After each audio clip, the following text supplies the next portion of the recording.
Now in here we're going to need 13¼ mouthfuls of water. Does that look alright? Yep. That should be away. Actually, we'll tip a bit out of there.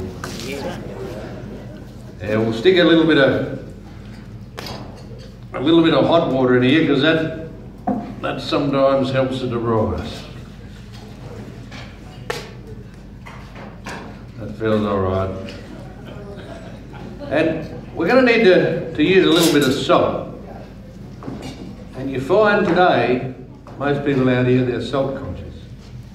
They don't like much salt, so we'll put a level teaspoon in here and no more. Get that right. And we're going to need to use a little bit of plain flour. Now, how do you measure at home? Cups. It's probably no different. Yeah, we're going to need 6½ metric handfuls of flour in here.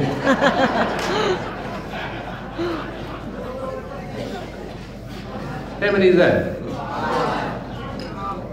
Yeah, we'll use the other one after, wash our hands after. Yeah, just while we're stirring this in, I'll give you a bit more of a rundown on some of these cattle properties. Because if you had gone out further to the east of Alice, following these mountain ranges, you'd eventually got out to a place called Ross River. And in the early days, old lady I used to look after, old Peggy, she passed away a few years ago at the age of 96. But Peggy was from Ross River, and her day it was called Love's Creek. And Peggy, when she was 13, her and her sister Jean, they used to go over with their dad, Lewis, to the adjoining property called Napa and help their dad muster horses for the remounts. The next day their dad would walk them into Alice and down to the dad of the railhead. He got down there one day and they said, "We don't need any more horses." He wasn't real happy because he just walked them from Alice Springs and he couldn't walk them back here because he couldn't sell them here. So he had to make a decision to walk them to Kalgoorlie in Western Australia. Oh, wow. He walked them there, he sold them in Kalgoorlie. He then rode his horse over to the west coast where the ships were, sold his horse, saddleback horse and saddle, got on the ship in Western Australia, got the ship to South Australia, got off the ship, bought a new horse, saddleback horse, new saddle, rode back to Alice Springs. How'd you get here?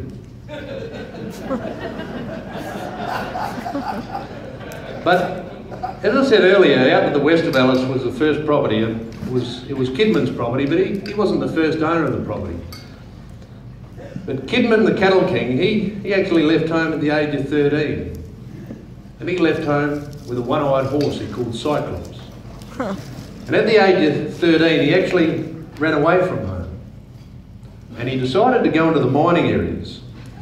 And he found the miners, they need to get their goods a lot quicker than what they were getting them.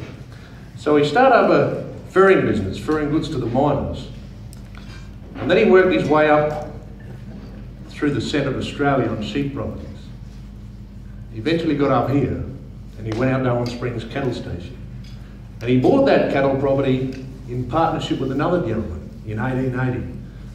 And then 2 years later, he bought it outright for £2,000. But Kidman, he had a vision to go and buy cattle properties in the top end of Australia, in the Kimberley country. And then he bought cattle properties through far north Queensland.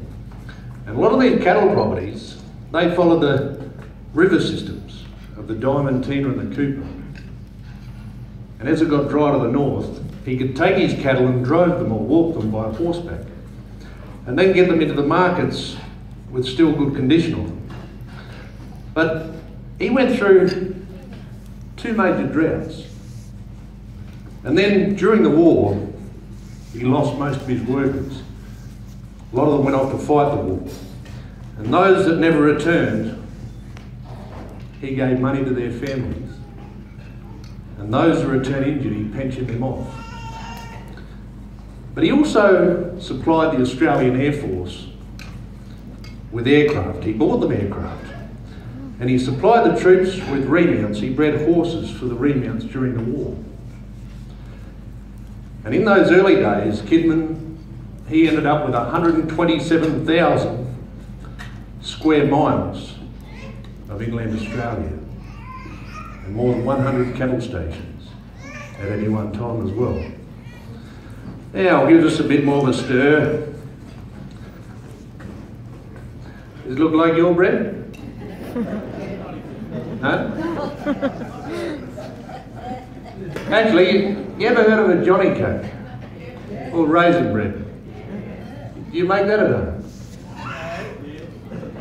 Sometimes. Yeah, we make it out here. You had to come out here another couple of months, we could have made you one.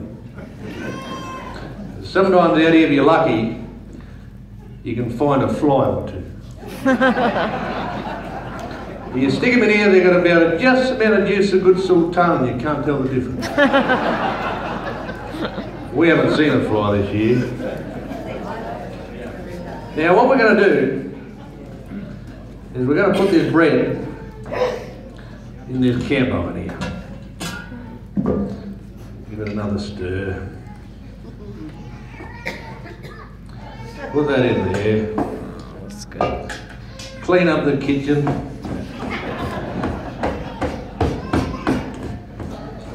Now, how many handfuls of flour do we use? 4.5. 5 or 6? Something like that. You're not too sure? We'll chuck another one in just in case. Put that in there. Now, what temperature do you think you'd cook your bread at home? About 180, 200? 200. 180. Anyone else? Is that Celsius? Yep. Now, 200, 180, we're going to be a bit more exact than that. Yeah, we're going to go and put this in at 362 degrees. That could be Celsius, Fahrenheit, won't make a bit of difference out here. So that'll be cooked in about 20 minutes. But you're lucky we made you one earlier, a big one. And if you like, after, or shortly, we're going to actually head back outside and we'll head over near the wagon and windmill out there, and Scotty's going to sing you a few more songs out there. And those who would like to go a bit earlier, the first bus will leave you at 8:10 tonight. But yeah, we'd just like to thank you for coming out here tonight, and thank you for making the effort to come up here to the centre of Australia and take the train journey. It's a beautiful place. Most of you would have noticed today the colours of the mountains change colour all day long out here. If you ever get back as a grey nomad or something, you get out in these mountains and see all the gaps and gorges and waterholes and chasms. This actual mountain that comes along here, the Mcdonell Range, the highest point in the Northern Territory is west of Alice along this range. It's a mountain called Mount Zeal, and it's just on 1,531 metres high. But yeah, we do hope you enjoyed yourself in Alice, and we do hope you enjoy the rest of your travels while you're here. Thank you.